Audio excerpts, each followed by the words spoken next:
Hello students, कैसे हैं आप सब? आई होप आप सब अच्छे होंगे।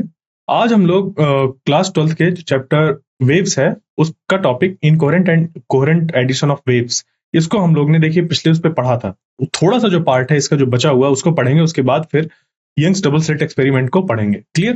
तो देखिए, जो हम लोग ने पिछले लेक्चर में पढ़ा था उसके जो इंपॉर्टेंट पॉइंट्स हैं उनको आज मैं डिस्कस करके फिर आगे बढ़ता हूँ, जो कि आगे हमारे यंग्स डबल स्लिट एक्सपेरिमेंट के लिए यूजफुल होंगे। जैसे कि अगर हमारे पास कोई दो वाइब्रेटिंग सोर्स है और वो क्या कर रहे हैं, वाइब्रेट कर रहे हैं, जिसकी वजह से वेव जनरेट हो रही है। अब किसी पी पॉइंट पर हमने एक कोई जनरल पी पॉइंट कंसीडर किया है, उस पी पॉइंट पर हम लोग चेक कर रहे हैं कि वो जो वेव्स जाकर इंटरफेयर कर रही हैं उनमें पाथ डिफरेंस कितना है। तो अगर हम एक डायग्राम को कुछ ऐसा बनाएं कि दो सोर्स हैं, ठीक है, इस तरीके से दो सोर्स हैं और वो दो सोर्स एक किसी आर्बिट्ररी पॉइंट पी पर उनके द्वारा निकलने वाली वेव्स जाकर वहां पर क्या कर रही हैं, इंटरफेयर कर रही हैं।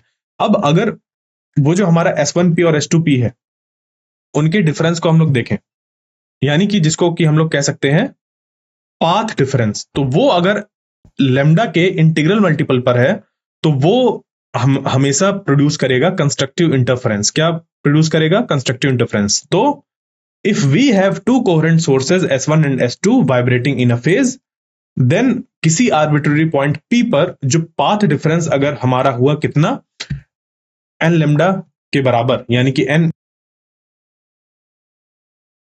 डिफरेंस या तो जीरो हो या तो लेमडा हो या 2 लेमडा 3 लेमडा 4 लेमडा, ये सब अगर हो तो वहां पर जो इंटरफेरेंस हमें मिलता है वो मिलता है कंस्ट्रक्टिव इंटरफेरेंस। यानी कि जो इंटेंसिटी होती है एक इंडिविजुअल सोर्स की इंटेंसिटी की 4 टाइम्स हो जाती है।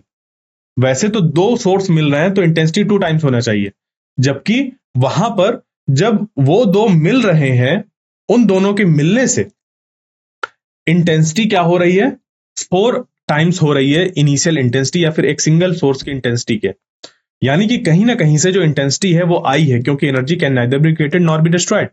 तो यहां पर अगर हम लोग देखें कि दो वेव्स हमारी फिर से इंटरफेयर कर रही हैं और उनके बीच का जो फेज डिफरेंस है अगर वो कैसा निकल कर आ रहा है हमेशा किसी पी पॉइंट पर, फिर वही हमारा कोई एक जनरल पॉइंट हम लोग लेकर चल रहे हैं, तो और वो निकल कर आ रहा है n+1/2 लेमडा के टर्म्स पर। यानी कि n की वैल्यू जब आप 0 रखेंगे तो मिलेगा लेमडा/2, n की वैल्यू 1 रखेंगे तो 3/2, फिर 5/2, 7/2, 9/2, इस तरीके से आपको मिलता जाएगा। तो ये जब आपको मिलेगा, यानी कि लेमडा/2 या 3 लेमडा/2, 5 लेमडा/2, 7 लेमडा/2, 9 लेमडा/2, जब इस तरीके से आपको मिलेगा, पाथ डिफरेंस उस समय उस जगह पर जो इंटरफेरेंस हो रहा होगा वो हो रहा होगा डिस्ट्रक्टिव इंटरफेरेंस। कौन सा इंटरफेरेंस?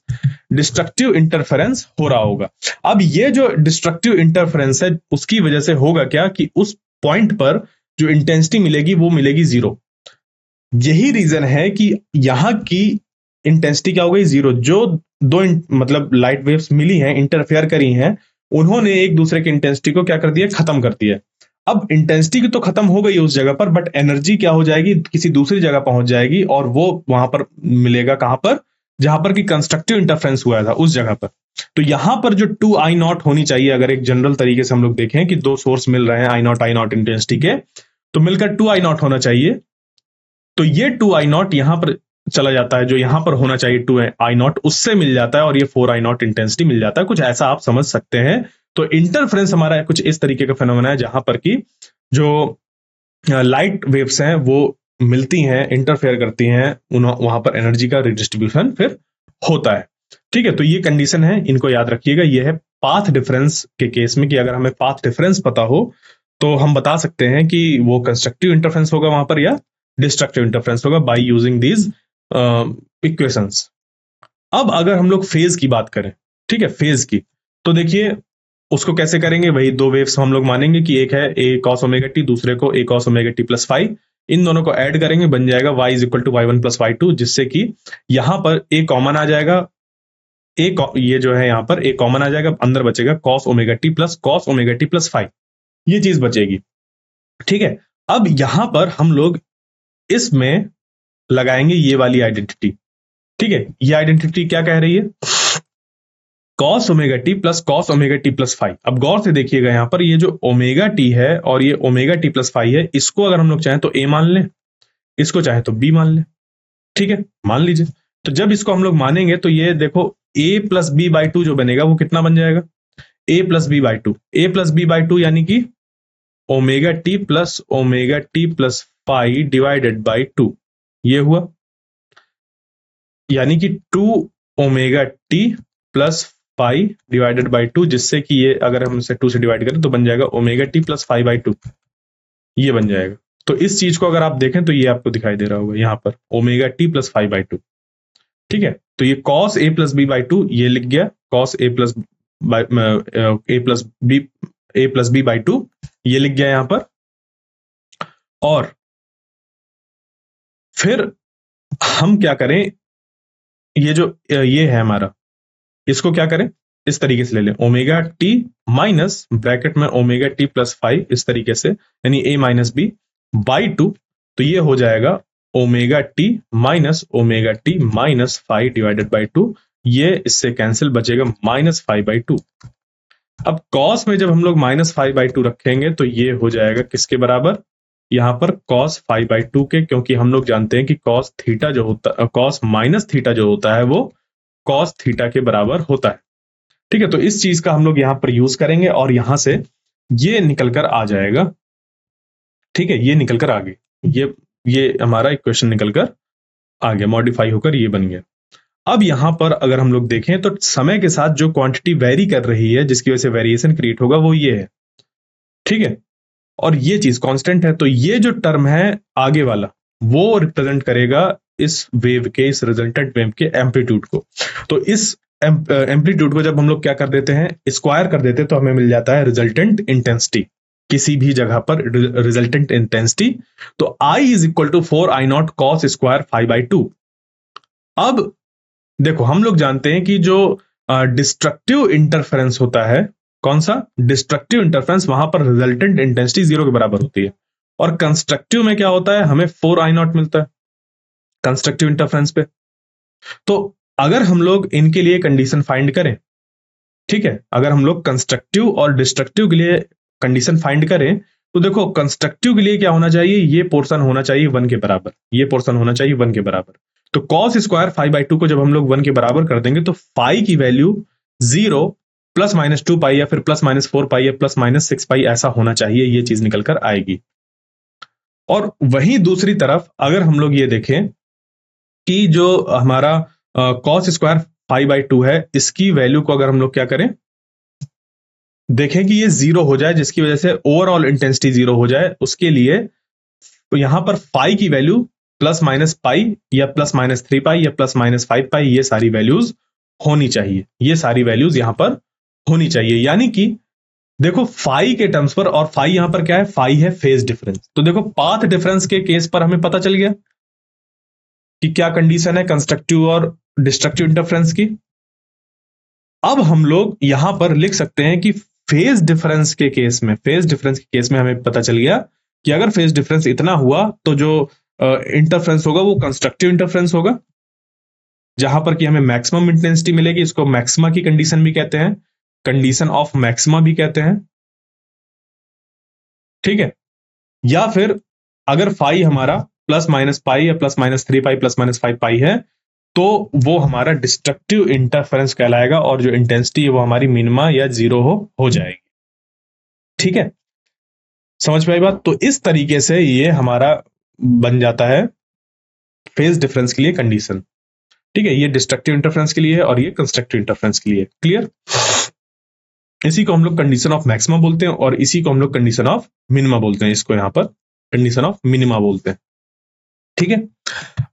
तो अभी तक जो हम लोग मान रहे थे वो ये मान रहे थे कि ये जो हमारे सोर्सेज हैं वो कैसे हैं, कोहेरेंट है, ठीक है। ये कैसे सोर्स है, कोहेरेंट है।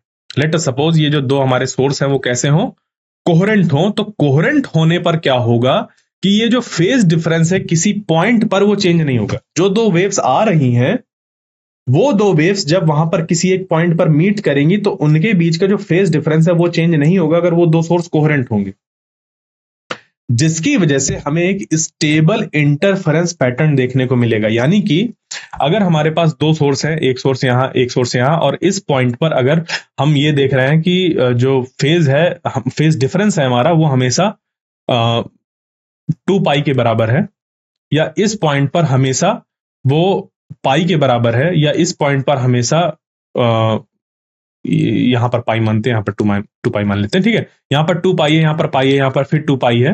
तो इस तरीके के केस में क्या होगा, अगर हमेशा ऐसे ही बना रहता है, अगर फेज डिफरेंस ऐसा ही बना रहता है हमेशा, तो यानी कि फेज डिफरेंस कांस्टेंट बना रहता है अगर, तो क्या होगा, यहां पर हमेशा ये कंडीशन ऑफ मैक्सिमम बनी रहेगी, ये कंडीशन ऑफ मैक्सिमम, और ये मिनिमा बना रहेगा यहां पर हमें हमेशा, यानी कि डार्क, और यहां पर हमेशा ब्राइट बना रहेगा, ठीक है। यानी कि यहां पर ब्राइट, यहां पर डार्क, यहां पर ब्राइट, फिर इस तरीके से चीजें मिलेंगी, जो कि प्रोड्यूस करेगा एक स्टेबल इंटरफेरेंस पैटर्न। क्या क्रिएट करेगा, ये स्टेबल इंटरफेरेंस पैटर्न। अब देखिए यहां पर स्टूडेंट्स को लगता है कि इंटरफेरेंस तभी होता है जब हमारे पास दो कोहेरेंट सोर्स होते हैं। देखिए समझिए इस बात को, और याद रखिए, कभी भी दो लाइट सोर्स अगर आपने जलाए, ठीक है, दो से ज्यादा भी जलाए, तो उन सब में आपस में इंटरफेरेंस होगा। अब हमें वहां पर इंटरफेरेंस पैटर्न देखने को मिल रहा है या नहीं मिल रहा, वो अलग बात है, ठीक है। तो जब भी दो लाइट सोर्स कहीं पर मौजूद होते हैं तो इंटरफेरेंस तो होता ही है, बट वहां पर हमें इंटरफेरेंस पैटर्न देखने को मिलेगा। पैटर्न यानी कि dark bright, dark bright, dark bright, जैसे ऐसे रीजंस देखने को मिलेंगे या नहीं मिलेंगे, वो डिपेंड करता है कि जो सोर्स है हमारे वो कोहेरेंट है या नहीं। यानी कि अगर हमारे सोर्स कैसे हैं, कोहेरेंट है, तो कोहेरेंट सोर्स होने की वजह से किसी भी पी पॉइंट पर जो दो वेव्स आ रही हैं उनके बीच का फेज डिफरेंस हमेशा कांस्टेंट रहेगा, जिसके कारण से वहां पर अगर मैक्सिमा बन रहा है तो मैक्सिमा ही बना रहेगा, अगर मिनिमा बना है तो मिनिमा ही बना रहेगा समय के साथ साथ, जिसके कारण से हमें एक सस्टेन्ड इंटरफेरेंस पैटर्न या स्टेबल इंटरफेरेंस पैटर्न देखने को मिलेगा। वरना 10⁻⁻8 सेकेंड्स पर वहां पर उसी एक पॉइंट पर ब्राइट हो जाएगा, कभी लो हो जाएगा, कभी थोड़ा कुछ हो जाएगा, मतलब चेंज होता रहेगा, चेंज होता रहेगा, जिसकी वजह से हमें एक एवरेज इंटेंसिटी देखने को मिलती है।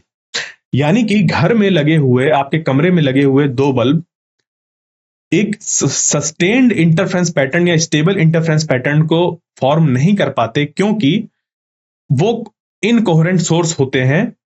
यानी कि किसी पी पॉइंट पर अगर हम लोग दो वेव्स के मिलने को देखें तो वहां पर फेज डिफरेंस कांस्टेंट नहीं होता, जिसके कारण समय के साथ जो मैक्सिमा और मिनिमा होते हैं वो वहां पर वेरी करते रहते हैं, कभी maxima minima, maxima minima, minima maxima, minima maxima, maxima कुछ भी मतलब होता रहता है वहां पर, जिसकी वजह से हमें एक एवरेज इंटेंसिटी देखने को मिलती है, और वही हमें मिलता है 2I0 के बराबर। कैसे, याद करिए, अगर हम इसका एवरेज लें, इस क्वांटिटी का अगर एवरेज लें, तो इस क्वांटिटी का एवरेज अगर हम लोग लेते हैं तो देखो ये तो कांस्टेंट है, इसका एवरेज होगा नहीं, एवरेज होगा इसका। क्यों? क्योंकि हम लोग यहां पर मान रहे हैं कि जो फाई है वो समय के साथ चेंज हो रहा है। मतलब इनकोहेरेंट सोर्स के केस में, किसके केस में, इनकोहेरेंट सोर्स के केस में ये जो फाई होगा हमारा वो समय के साथ चेंज होगा, यानी कि ये वैल्यू पूरी चेंज होगी समय के साथ अगर इनकोहेरेंट सोर्सेज हैं, जिसकी वजह से इसको हम लोग कॉस स्क्वायर थीटा की एवरेज वैल्यू के साथ कंपेयर कर सकते हैं, और वो होता है 1/2।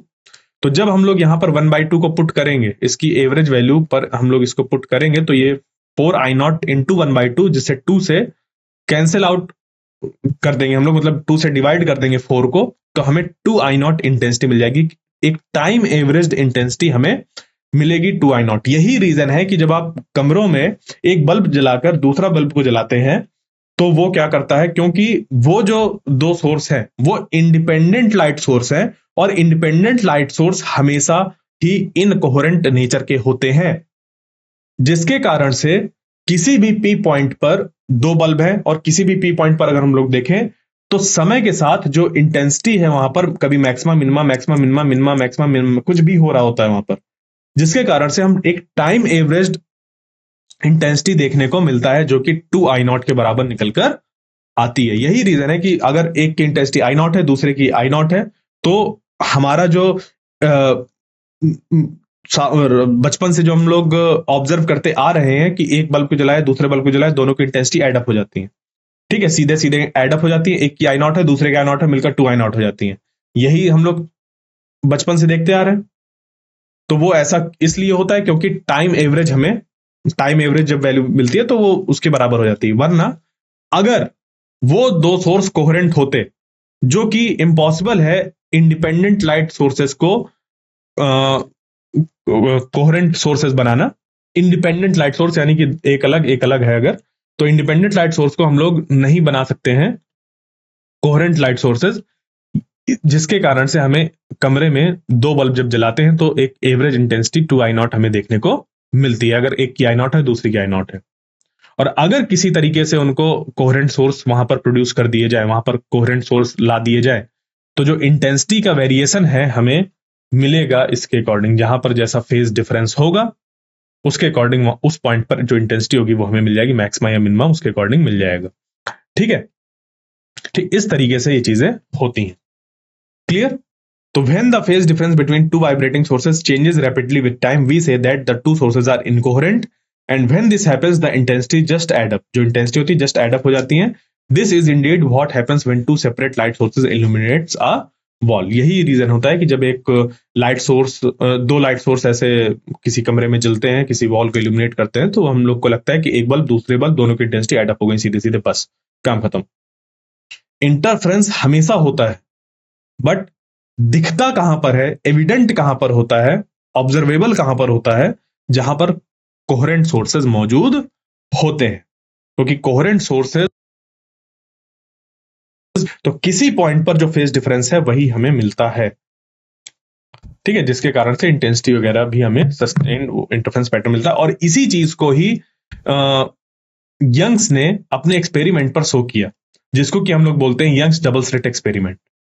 इन्होंने क्या किया, इन्होंने देखा कि अगर हम दो सोडियम लैंप्स को लें, क्या लें, दो सोडियम लैंप्स को लें जो कि अलग अलग है, ऑब्वियस सी बात है, तो यहां पर किसी भी तरीके का पैटर्न नहीं मिलता हमें। सिर्फ क्या मिलता है, जो इंटेंसिटी होती है बस एक इक्वल इंटेंसिटी मिलती है यहां से यहां तक पूरी। ऐसा कोई हमें डार्क ब्राइट जैसे फ्रिंजेस नहीं मिलते हैं, फ्रिंज बोलते हैं उनको, तो ऐसा कोई डार्क ब्राइट फ्रिंजेस जैसे नहीं मिलते, कोई पैटर्न ऐसे नहीं मिलता कि कहीं पर लाइट है, कहीं पर डार्क है, कहीं पर लाइट है, कहीं पर डार्क है, ऐसा कोई भी पैटर्न नहीं मिलता है।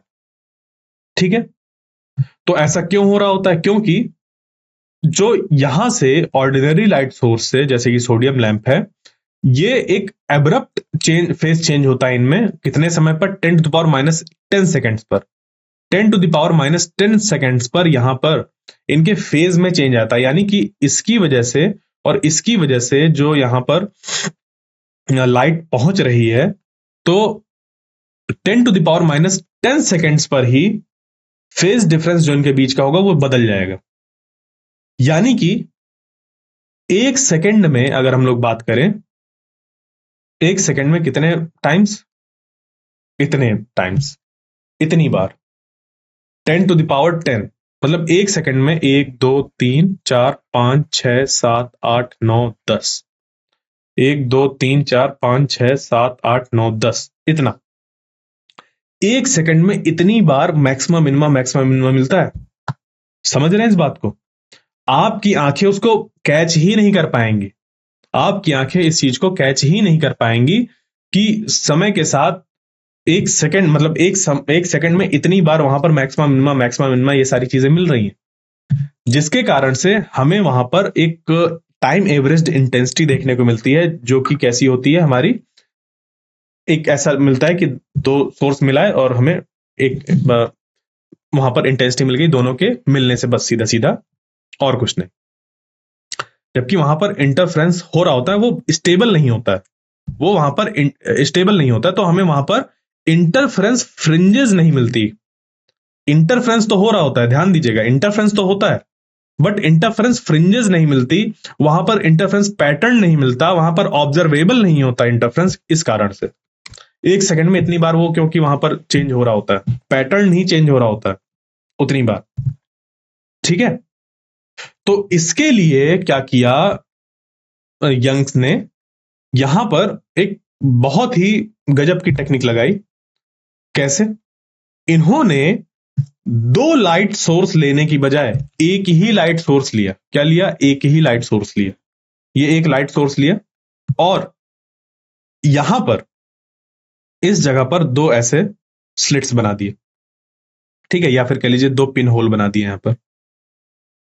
जो कि अब होगा क्या कि इसकी वजह से जो वेव फ्रंट ऐसे निकलेगा, जो ऐसे वेव फ्रंट निकलेगा, अब ये वेव फ्रंट जो यहां पर फॉल होगा, ये वेव फ्रंट जो इस जगह पर फॉल होगा इस स्क्रीन पर, वो ऐसा एक ही वेव फ्रंट फॉल होगा, और इस वेव फ्रंट पे अकॉर्डिंग टू हाइगन्स प्रिंसिपल हर एक पॉइंट बिहेव करेगा as a source of secondary disturbance, यानी कि यहां पर जो दो पिन होल है वहां से फिर से ऐसे वेव्स जनरेट होंगी, ठीक है, फिर से ऐसे वेव्स जनरेट होंगी, समझे?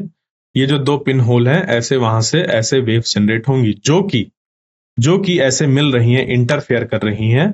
और अब ये क्योंकि एक ही वेव फ्रंट से जनरेट हुई हैं, तो इनका जो फेज डिफरेंस होगा वो कांस्टेंट होगा।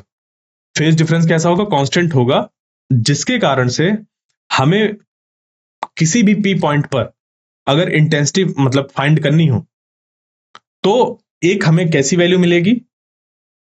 एक इस तरीके की वैल्यू मिलेगी जहां पर कि हमें या तो डार्क हो या तो ब्राइट फ्रिंज हो, ठीक है, या तो डार्क हो या तो ब्राइट फ्रिंज हो।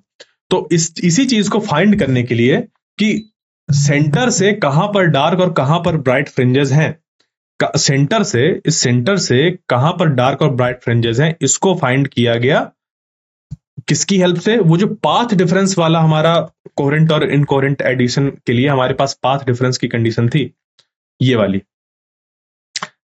कि किसी पी पॉइंट पर हम लोग देख रहे हैं दो सोर्सेस से निकलने वाले और ये दोनों कोहेरेंट सोर्स हैं, तो अगर उनके बीच में पाथ डिफरेंस हमारा इतना होता है तो कंस्ट्रक्टिव इंटरफेरेंस होगा, अगर इतना होता है तो डिस्ट्रक्टिव इंटरफेरेंस होगा। इन्हीं दो कंडीशंस का हम लोग यहां पर यूज करेंगे इसको फाइंड करने के लिए। जैसे कि यहां पर आप देखिए इस डायग्राम पर, ये एक सोर्स है S1, ये दूसरा सोर्स है S2। इस S1 की वजह से इस पी पॉइंट पर हमने देखा कि कुछ लाइट गई और यहां से S2 से गई कुछ लाइट पहुंची, तो कुछ वेवलेंथ पहुंची होंगी, यहां पर कुछ वेवलेंथ पहुंची होंगी। तो अब यहां पर क्या किया गया, थोड़ा सा यहां पर क्योंकि हमें सिस्टमैटिकली चीजों को फाइंड करना है, तो क्या किया गया, यहां पर ये माना गया कि ये वाला जो यहां से ये वाला पॉइंट है, इसको हमने मान लिया कि ये एक्स एक्सिस है, तो एक्स एक्सिस पे किस जगह पर, ठीक है, पी पॉइंट हमने माना कि किस तरफ, एक्स एक्सिस पे किस तरफ हम ले रहे हैं, तो वो डिस्टेंस मान ली पी। क्या मान ली? पी।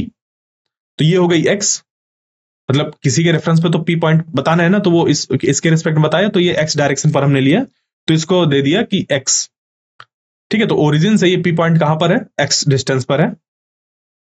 दो सोर्सेस के बीच की जो डिस्टेंस है वो कितनी है? स्मॉल डी है। ये जो दो सोर्स है हमारे कोहेरेंट सोर्स, अब है तो सेकेंडरी सोर्स बट है वो कोहेरेंट सोर्स है, तो इन कोहेरेंट सोर्स और इस जो हमारी स्क्रीन है उसके बीच की डिस्टेंस कितनी है? Capital D.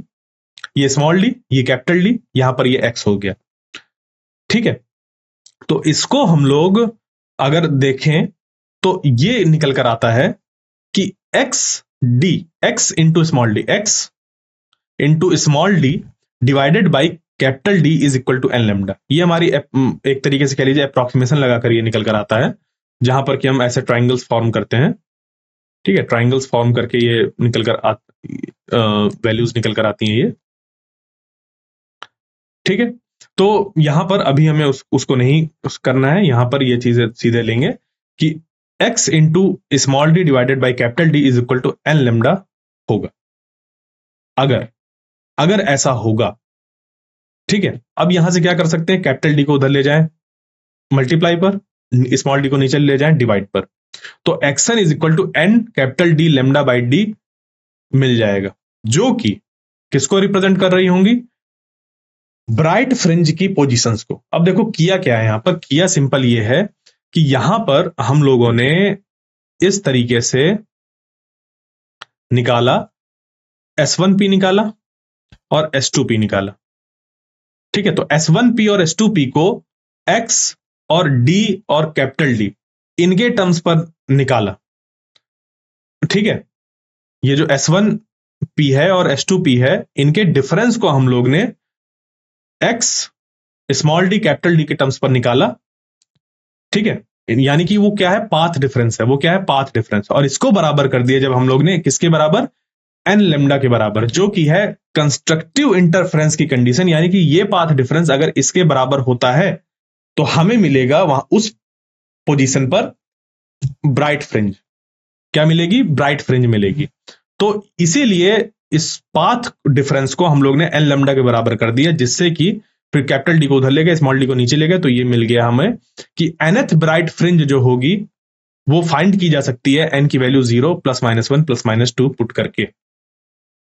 ठीक है, तो इस तरीके से हमें ये पोजीशन बता देता है। जैसे कि लेट अस सपोज आपने n = 1 रखा, तो n = 1 रखने पर जो वैल्यू होगी वो हो जाएगी lambda capital D by small D. ठीक है, lambda capital D divided by small D, ये जो वैल्यू निकल कर आएगी उस डिस्टेंस पर, ये बराबर निकल कर आएगी किसके, x के, जो कि रिप्रेजेंट कर रहा है यहां से डिस्टेंस। तो उस पोजीशन पर हमें ब्राइट फ्रिंज मिलेगी। ठीक है, ये चीज यहां पर निकल कर आ जाती है। तो ये निकल कर आ गया क्या, कंस्ट्रक्टिव इंटरफ्रेंस फ्रिंज कहां पर मिलेगी, या फिर ब्राइट फ्रिंज कहां पर मिलेगी, उसकी एक तरीके से पोजीशन की एक्सप्रेशन। ठीक है, उसके पोजीशन की एक्सप्रेशन।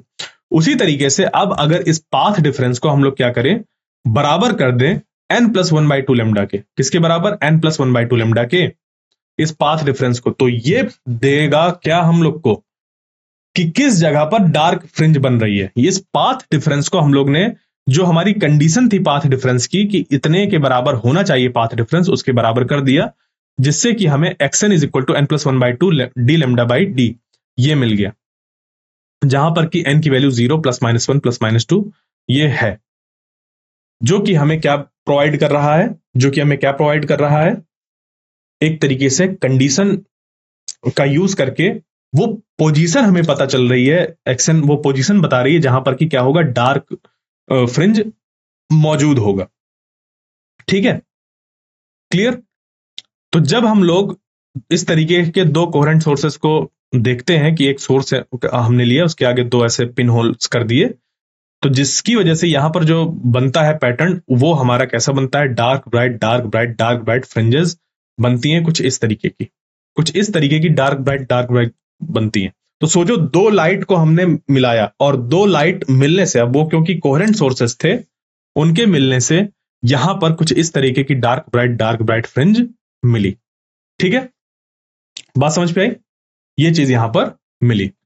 क्लियर, यहां पर जो ये पैटर्न मिला हुआ है हमें किसके लिए है कि d = हमारा 0.025 mm, कैपिटल डी है 5 सेंटीमीटर, यानी कि सोर्स जो थे कोहेरेंट सोर्सेज और स्क्रीन के बीच की डिस्टेंस कितनी थी, 5 सेंटीमीटर, और दो कोहेरेंट सोर्सेज के बीच की डिस्टेंस है 0.25 mm, यानी कि दो पिनहोल बहुत पास पास है, और वेवलेंथ हमने यूज करी 5 × 10⁻⁵ सेंटीमीटर।